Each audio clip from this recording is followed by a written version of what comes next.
The fated reunion. It's finally time for Rob Lucci to get clapped. I mean, let's be honest, this man is not doing jack squat to Luffy, to Jinbei. I'm sorry, he's just getting clapped if they fight. But anyways, hi, I'm Vagabond Kana. This is One Piece chapter 1068, A Genius's Dream. So let's talk about this cover page story really quickly. So I was going to say, I should have said this in my last chapter review, but I kind of thought about this after I already did the chapter review. I was like, holy crap, Mads is going to be reunited. It's going to be like a new Mads or something, right? And in this, yeah, they beat each other to a pulp, but it does say two former members of Mads reunited. And that's exactly what I wish I said previously, but I didn't. But whatever, it happened. So that's pretty cool. It begs to differ. Is Queen gonna be a part of that soon too? Is Queen gonna show up eventually? We get to see Queen in a cover page story or something. That would be very, very, very interesting. So anyways, in this chapter, we see Vegapunk telling Rob Lucci, it's like, all right, well, you can just have the S-Bear, which is the term that they use for the Seraphim. You could just tell the S-Bear to just, you know, take it from there. He can go from there. You guys can just, you know, be about your ways, you know. And he was like, and then Kaku, he was like, oh, I mean, what? We came so far away. I mean, you know, we can't stop by for some tea, you know, kick back, watch the game. You know what I'm saying? Just chill out. You know, it's been a while since I spoke to you, Vega. Come on, man. And then Vegapunk's just like, nah, you good. You know, they got a government station nearby. You be straight. You be straight. Go on back home. Go on back home. And then Rob Lucci was like, all right, well, I guess we got to get straight to the point then. And so it was like, hey, so, and this part of the chapter really got me intrigued. So he was like, so there was a CP ship. There were, hold on, let me look at it here. He says, there was a CP5 vessel that went missing when they came here not too long ago. And then he starts talking about all these other CP vessels that came there not too long ago. So I'm pretty sure it was really just Vegapunk was always aware that they were trying to kill him, but they were sending like CP5 and CP8 and all the other CPs at Vegapunk, and you know, Vegapunk's machines took him out, right? That's what I'm assuming that happened. And so essentially these guys were more than likely trying to kill this guy for a very long time. It's been a minute. And so the government was just like, all right, screw it, send CP0, because those are our top agents. Those guys are meant for just straight up murder. So get them done. So essentially Vegapunk's onto them, and CP0, Rob Lucci, is like, okay, he's onto us, he's suspicious. What we're gonna do, we're just gonna say bump it. These like big Sea King like robots are gonna just destroy the ship anyways. So we're just gonna sacrifice the ship, screw it, let's get on land, let's get it, it's time to start. But we get a cut to Kamabaka Kingdom, and in Kamabaka Kingdom, Kuma actually uses his devil fruit to snap himself away. It just like, you know, that he teleports, that's his thing. So he teleported himself away. Who knows? He probably went halfway across the world. Who knows where this man went? But he teleported himself away with his paw fruit, and Lord knows where he's going. That was a very short scene. That's all we get. He just teleports himself. So I did not think that we were going to get a continuation of that. I thought that Oda was going to waste our time and just, well, not waste our time, but at least just have us wait for a very long time.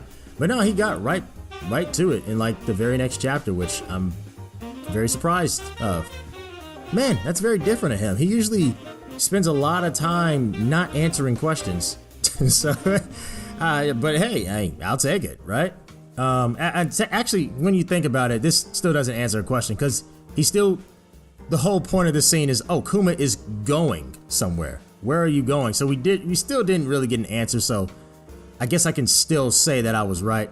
He just teleported, that's all. But anyways, moving on to the next scene. So Vegapunk starts talking about his dream, right? About how he wants to make a world where free energy is available to all. And he says things like, oh, there's energy everywhere, and everybody can use it and such, and I want the world to have energy. And part of this dream is that he's trying to continue the will of a friend of his, which I'm pretty sure that friend of his is Professor Clover. He doesn't outright say the name, but he says Professor Clover. And, you know, he also mentions how he wanted to investigate this ancient fuel that powered this mechanical soldier that is seen in this junkyard here. So this is one of the things that has pushed him to do this. And so it's like, okay, so he has an end goal in mind, which is to create energy. So it's a very noble thing. But in this scene, he just says, in short, I know too much, and the government wants to erase me just like they did O'Hara. And so all of a sudden, just a big old explosion just happens, and then it's just Rob, Lucci, Stussy, and Kaku just sitting there, and Kaku's just Kaku, freaking Kaku is just going, it's just acting. He's pulling, well, I would say he's pulling a Sanji, but not really. But Kaku was just acting like a clown right now. He's doing a bunch of funny stuff right now, and he's just like. He's going at this, like he sees the big old hologram. He's like, yeah, I've always wanted to test myself against a gigantic, otherworldly creature like yourself. And he goes up to it and does this like, he does a Tempest kick. You know that thing that he used against Zoro? When I believe that's what he used when he cut the whole building in half. Maybe, no, that was a different attack. Never mind. Anyways, the point is that it was like, oh, Stussy's like, that's a hologram. And it's like, okay, you could have told us that sooner. And then Kaku, he goes up to where the clouds are, and there's like a line to where the clouds are, and then he's just like, and Stussy's like, hey, you see those lines? He's like, yeah, I see the lines. He's like, that is the defensive lines, where if enemies pass by those lines, they get shot with a laser. And Kaku gets shot with a laser. It's like, and then Rob Lucci's like, you couldn't have said that to him sooner? Like, they're just clowning around right now. It's like, the heck. But it's just funny to see that. But all in all though, one thing that happened in this chapter that made me very, very sad was when, I mean, she's not dead, right? But it's when Lucci attacked, well, Atlas was running at Lucci about to attack him, and she was like, super ultra mega punch. And she was like, I'm the only one who can be violent around here. And Rob Lucci, of course, low diffs her, as expected. And then, you know, for me, I was just like, dang, I really like Atlas. How you gonna do Atlas like that? Man, that sucks, man. But Atlas is okay. She's not gonna die. On top of that, this is One Piece. And even if she did die, she would just come back because she's a robot. And then you could just do that. And, or if she was real, she would just come back via fake death scene or some BS reason. I mean, y'all know how Oda rolls. Let's not even sit here and pretend like we don't know how this man writes. But anyways, yeah, I mean, she's gonna be all right. She's got a broken face. It's cool. Still a dope character. Like one of my favorite Vegapunks. Probably might be my favorite Vegapunk clone or whatever you want to call it. But yeah, so Vegapunk's all like, yeah, so let me go with you guys, Straw Hats, and then Luffy's like, okay, I'll allow it since you have a very funny head. That's why. And that's the thing about Luffy. It's like, guys, you can't read too deeply in about the characters that Luffy will accept and not accept and be like, oh, okay, Luffy accepted this person, they're a straw hat. Like, Luffy will literally accept a trade. Calm down. Relax. Let's use the power of discernment here and be like, okay, he'll accept anybody who looks goofy into his crew. But what is Oda going to do for the story for a Straw Hat member? This is something we got to think about and focus in on and actually pay attention to.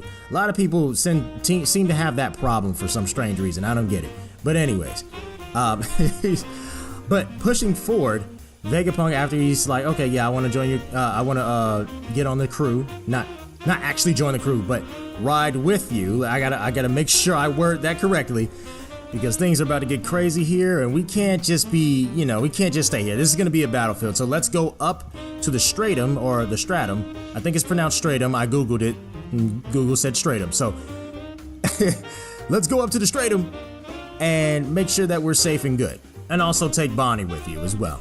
And so he just disappears and like teleports, I guess, right up there. He said, "I'll see you up there," and he just fades out of existence. So it's like, okay. I mean, he's got science like that. So that's okay.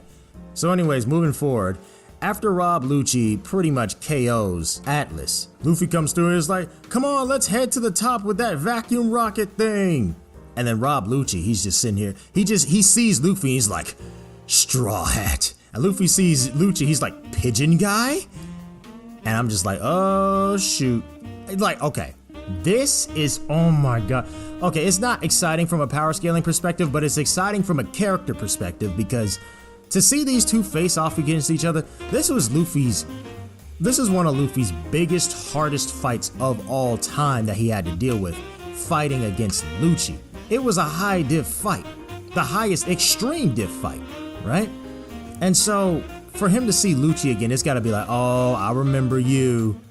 And then Lucci is like, ah, you're the dude who got me fired. You're the dude who beat my behind and got me fired. So it's like, oh, okay, all right. I got some words for you, man. Like, so I can see them, just see the intensity on their face. And so I'm just like, okay, I'm hyped for next chapter. Definitely hyped for next chapter. Not from a power, like I said, not from a power scaling perspective, okay, but from a character perspective. I want to see these two interact with one another. Here's the interesting thing, though. Very interesting thing that I don't know if a lot of people are going to take into account. But Rob Lucci, okay, so the reason why Rob Lucci got fired from CP9, and then he had to come back and get into CP0 through, you know, the cover page story showed that, but he did lose his job. When CP agents fail, they lose their jobs, correct? This happened with Who's Who, this happened with Rob Lucci, and I'm positive they're not the only ones, correct? So, knowing this, if Rob Lucci fails to kill VEGAPUNK in this arc, then he'll get fired again, and they'll be hunting him down to kill him. I don't see Oda doing that to Rob Lucci again. That's the thing. I don't see him doing that. I see, and I know I don't want to say, oh, Rob Lucci's gonna kill VEGAPUNK, because, you know, I mean, it's very rare when Oda actually kills characters, but every now and then he'll do it, right? This could end up being one of those moments. I don't want to say VEGAPUNK will die. It might be along the lines of maybe he'll have a fake death. I think that's the most likely thing. VEGAPUNK will have a fake death, and Rob Lucci will think that he's dead, and they'll report that, and that's why he won't get fired. Because Luffy, in a fight against Luffy, he's not going to win. It's not going to happen. So it's like, okay, you'll have to go around Luffy. This is going to be a tough job for Rob Lucci, because he'll have to avoid Luffy. So he'll have to take out all the other VEGAPUNKs, because that's part of the goal, to take out the 6 VEGAPUNKs, and also to take out the main Stella body, which is the actual VEGAPUNK. So I can definitely see, I don't see Rob Lucci failing and getting kicked out of CP again. I don't see that happening. That would just, because if you're gonna do that, Oda could have honestly just picked any other character. He could have picked any other CP0 character and just had them just take the biggest L of their life, but he didn't. He went with specifically Rob Lucci. I do wonder why. Either something is going to happen to separate these two from fighting, something else will happen, but I gotta say this, if Rob Lucci fails at all, he's getting kicked out of CP. And there's pretty much no other way around that, unless if, you know, Oda pulls some strings with the story or something. I have no idea.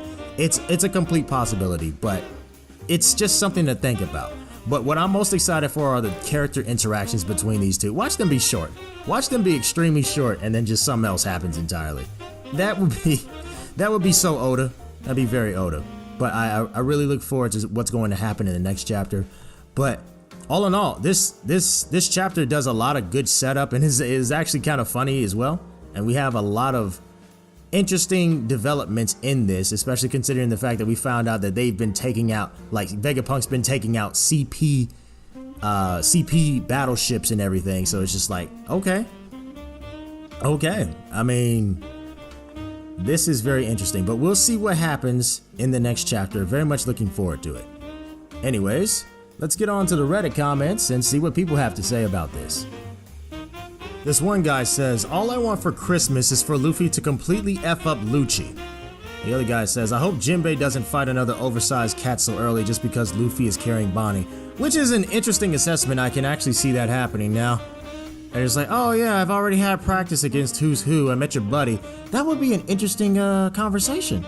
Maybe we can learn some more stuff about Who's Who instead of that garbage we got in Wano, because it was literally nothing. He was set up like a mystery character, and we learned absolutely nothing. We learned more about Luffy, and that's it, and Shanks, That's what we learned. We didn't learn about who's who. So maybe Jinbei will face off against him. I can actually see that. And this other guy says, as much as I hope for a rematch, having Jinbei step in Marco style, you can't target the king in the first move, is kind of cool too. Yeah, no, I love that idea. It's like, hey, this is my captain. All right, he'll whoop you, but he ain't got time for you, so you got to deal with me. Yeah, exactly. I can see that. I would like that. And the other guy says, I would be immensely surprised if Lucci can stand toe-to-toe with Jinbei. I think he can. I think he can. I mean, like, he had to make some gains of some kind, right? I mean, he's in CP0. These should be the strongest CP agents in the entire series. So, yeah. I don't know how much... Okay, this would be a good chance for power scaling. Yeah, I said that wrong. This would be a good chance for power scaling if we get to see how Jinbei stands up against Lucci. So, therefore, I'd be able to say, like, okay, CP0 agents are like second commander level or third commander level or less. I could say that, but let's see what happens here. I will look forward to this for sure. Looks like Kuma really did slap his dragon. I'm trying to sneak into Egghead, but I'm dummy thick. And the clap. Okay. Okay, let's see if anything interesting is going on in our pirate folk. We never really know. Already in the next chapter, I'm much stronger than the last time we met. It's just full body armament Lucci. Honestly, I'm not gonna lie. Lucci looks like an opponent for Zoro right now. Not gonna lie. That looks like all Zoro right there. That Joker Zoro would jump from the clouds to kill this Joker. I'll stick with my Pink Panther legendary Zoan. Toon versus Toon is the only way to go. Shoot, I can see that. I'm not even gonna lie. Not in this Luffy versus Lucci fight, but definitely some point in the series. Like this guy here, he says, I want to see the final fight end up like Tom and Jerry. And Spike just beating each other with bats. Yes, I'm telling you, man. Yes. Why would Oda bother to dedicate an entire chapter to make a grand entrance for CP0 if they're jobbers like people claim they are? Yeah, that's what I'm saying. It's like I don't think they're going to lose. I don't think they're going to lose. I mean, okay, they're not going to beat Luffy. That would just be stupid. That wouldn't make any logical sense ever in life. It just wouldn't. That'd be the stupidest thing ever. But are they going to succeed at killing Vegapunk? I don't like to think. Okay, I do like the idea that Oda is willing to kill off characters, but I don't want to believe that he will do it. That's what I'm saying. It's like, this is I don't think they're going to fail as hard as people think they are. They can't beat Luffy. They're not gonna, they're not gonna beat up Luffy. That'd just be stupid. That would be just, wow, that'd be stupid. But I think they're going to at least accomplish something. Because why send a character like this? Why send a character like this to this arc to accomplish this one thing of killing this one character if he's just going to fail again? Unless if we're just gonna do this thing where he fails, but he's like, no, we have to chase them down. He's just chasing Luffy and Vegapunk down for the next 3 arcs or something, and they're basically the new Team Rocket or something. Oh my god, that might happen. Oh my god. Oh my god. Oda's gonna probably do something like that. And then it's like, and then Luffy just knocks them out and sends them flying. Oh, like, oh, CP0's blasting away again. Oh yeah, Oda might do that. Okay, so this is actually funny. So this is a Lion King joke. It's like, everything the light touches is the world of shonen. But what's that shadowy place over there? It's Wano, the kingdom of Oda's dick suckers. I can't, man. Oh man, I love Mufasa's voice. If I could do a voice like Mufasa, oh god, that'd be great. Okay, so this Reddit comment thing is going absolutely nowhere. So let's just go ahead and get right onto the Carrot Opium session and see what we can find. Okay, so this one guy posted Carrot's story, the Lookout connection to Pedro. So basically, I'm not gonna read all this because he has a bunch of links and stuff, and I'm really not about to do that on here. I'm trying to make this like under 30 minutes, if not 30 minutes max. But anyways, so basically he's giving out reasons why Carrot is definitely going to be the lookout. Or, as we found out, another technical term for that is barrelman, right? So there's one individual here who said, I thought Carrot Post died when her character left. But I guess the dreams of Carrot fans will never end. No, it will not. Even though it's pure copium. Okay, so obviously it's not copium, but hey, you know, people aren't going to listen to us. It's not copium, but sure. But the next guy in reply to him said, well, her character didn't get any closure. A scene of her saying goodbye to the Straw Hats or agreeing / becoming Zoe's leader. I almost said Zeus. I've been looking at too many God of War memes. I'm sorry. Zoe's leader would put this all to rest, but that hasn't happened yet. So it's only natural for people to wonder about her character that has been left open-ended. A flashback to her saying goodbye or a cut to her at Zoe will be the final nail in the coffin, but until that happens, the speculation will most likely continue until 2023, which is the year of the rabbit, which will be the last chance for her to join in the eyes of many believers, which will either come true or die at the first few weeks. Okay, I agree with everything that he said, except for die at the first few weeks. Why would I give up in the first few weeks? I'm sorry, that's just me. My tenacity is different compared to a lot of other people, but like, yes, 2023, the year of the rabbit, is what I'm expecting. I was personally thinking like, you know, you guys, in my last chapter review, I already said that I believe she will join around the 1080s. I'm rooting for 1088. Am I gonna be wrong? Maybe. You never know what'll happen. I'm not gonna be too on the nose about which chapter she's going to join, because I took an L on that one time, right? So in this time, I'm just gonna be like, okay, 2023, year of the rabbit, kind of makes a lot of sense. Oda has a thing about the year of the rabbit. He was born in the year of the rabbit, and he has an affinity for that, and it only makes sense for you to have a rabbit in the year of the rabbit. Not only that, we're getting things involving the moon, but I've already said this last week. But all in all, it's good to see that there are people in the main R1 Piece sub that's actually sticking up for Carrot a little bit more now, because back in the day, it was just people were just all against it and just like, oh, it's never gonna happen. It's like, it was weird, but I digress. It is what it is. This one guy says, I really wanted Carrot to be a member of the crew. I rooted for her while thinking Yamato felt really unnecessary and forced a kind of weird character to deal with given the weird gender confusion about him / her. Oh my god, thank you. That was the most unnecessary thing. I was like, oh my god, it made the fandom so much worse than it really even had to be. And it was stupid. It was like she was calling herself Odin. It's like, oh, call me he. I'm a man because I am Odin. It's like, and then people just respected that. It's like, that's like me being, oh, I'm a woman because I'm Scarlett Johansson. Please, by all means, give me her bank account and social security number.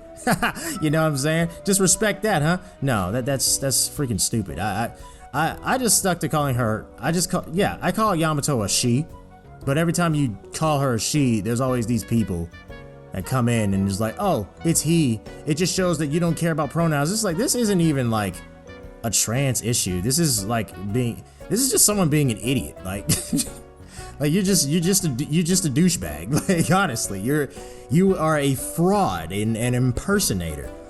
And I don't know. But anyways, I'm really glad Yamato didn't join, because there's a lot of problems with her character that would have made this fandom 8,000 times stupid. Imagine if she joined, right? Imagine if Yamato joined, and how chaotic the fandom would be for the next 5 or so years. Like, imagine. That's terrible. That's a nightmare. I don't want to be a part of. No, that's disgusting. Why would I want that? That would be annoying as heck to sit here and look at everybody try to correct you for saying anything other than he. It's like, man, shut up and get out my face, dude. But it's like, but anyways, let me continue his comment. But Carrot Cute had a lot of development to do and would lend herself to another major race of the world arriving in Laugh Tale with Luffy. But whatever the hell happened that caused Oda to rush the end of Wano saw her unceremoniously tossed out of the story in the most underwhelming and nonsensical way ever. Carrot really could have been a useful character for Elbaf, or if the Straw Hats are going to the moon. The whole Japanese connection with the moon and rabbits. But I don't know what happened. How did she earn the right to rule over Zou rather than becoming a minor part of Luffy's team to accomplish the last few adventures necessary to change the world? Oh, trust me, buddy. Trust me, it is not over yet. There is no doubt, but it's just I think Oda's better than that. And you know, we've seen some interesting things happen at the end of Wano. Wano was a very weird arc, man. Like, it had its good, it had a lot of bad that I didn't like. But the end of it, you definitely could say it was rushed because he was trying to rush it for like Film Red, the release of Film Red, so he was trying to release it at that same time. And that's actually what ended up, like, he rushed it for that, and I would rather he not ever do that again for the rest of time. Don't do that for a non-canon movie, please. Please. But anyways. Oh, the Opium reply to this says, I think Oda just needed to give Carrot a reason to join Luffy, and forcing this unnecessary role upon her and saying she's been given Pedro's will is what she needed to realize that traveling with Luffy is the only way to fulfill her character. Okay. I say Carrot will be the 10th and final Straw Hat. Yeah, I definitely think she's going to be the last Straw Hat. I don't think there's going to be 13 or 12 Straw Hats. I think the theory is 13 Straw Hat theory. I don't think that's going to be it. I was a big fan of that theory. I'm not going to lie, but you know, it kind of died at the theory for me kind of died when I did a little bit more research on it. I was like, yeah, it's probably not going to happen. As cool as it would be, it's probably not going to happen. So I was like, okay, I'm going to drop that. Definitely dropping that. But when it comes to Carrot joining, do you guys remember when I said that when Carrot joins, she'll either face off against Katarina Devon or Avala Pizarro? Yeah, I did a little bit more research on specific things, and my goodness, I wish I knew this when I released that video with Luffy, like the Straw Hats versus the Blackbeard Pirates. I wish I knew this back then before I released that video. But there are some things that I found, and I'm quite positive now that Carrot will definitely be fighting Avala Pizarro. I'm very positive on that now. And this whole ruler thing really does fit. It really does. It's like, okay, she's a ruler, doesn't really want to be the ruler, thinks that well, okay, we haven't really fleshed that part out yet of what she really wants to do because Oda literally left it on the cliffhanger. But what I'm assuming is that she doesn't want to do it, and by her reaction of her becoming the ruler, right? And so she just kind of, I'm thinking she'll leave and do something else and end up meeting with the Straw Hats.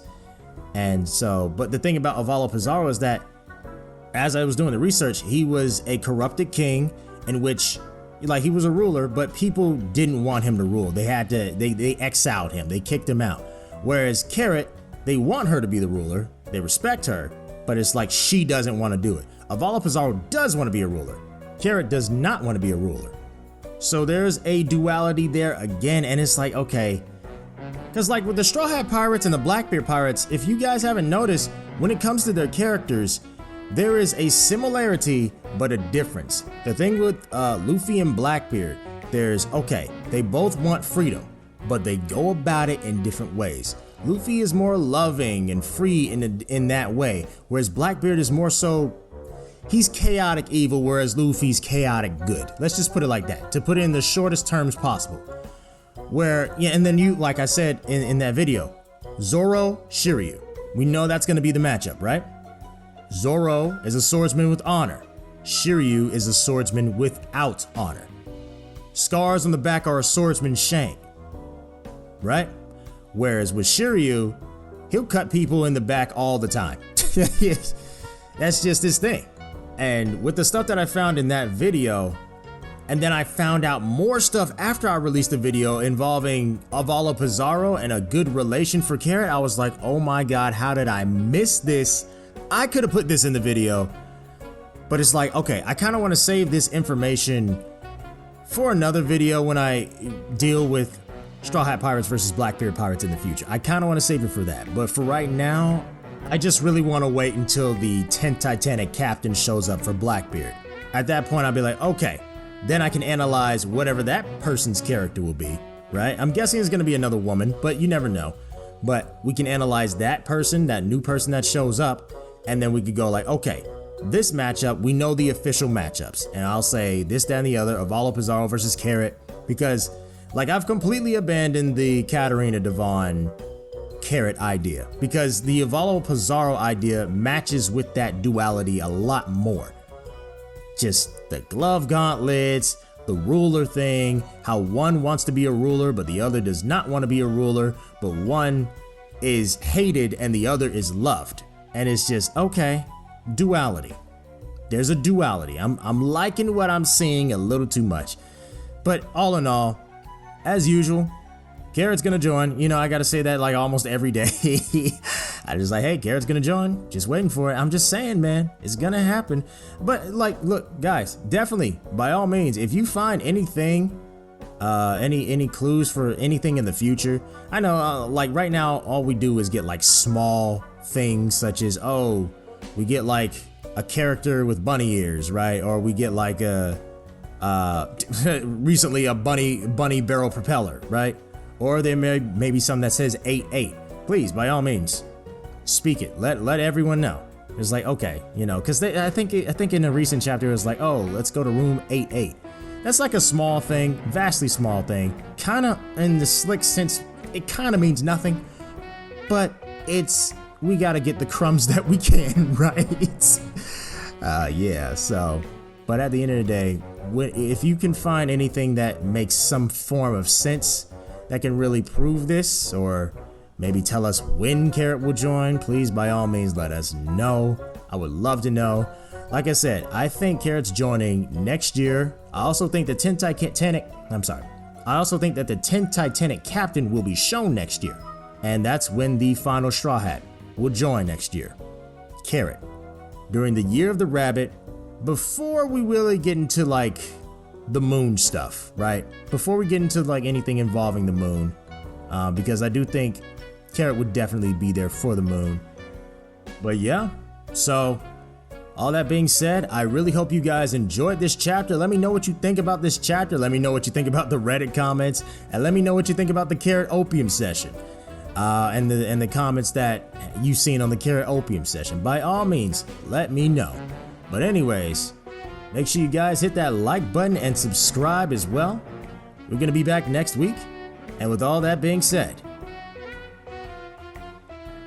Vagabond gone.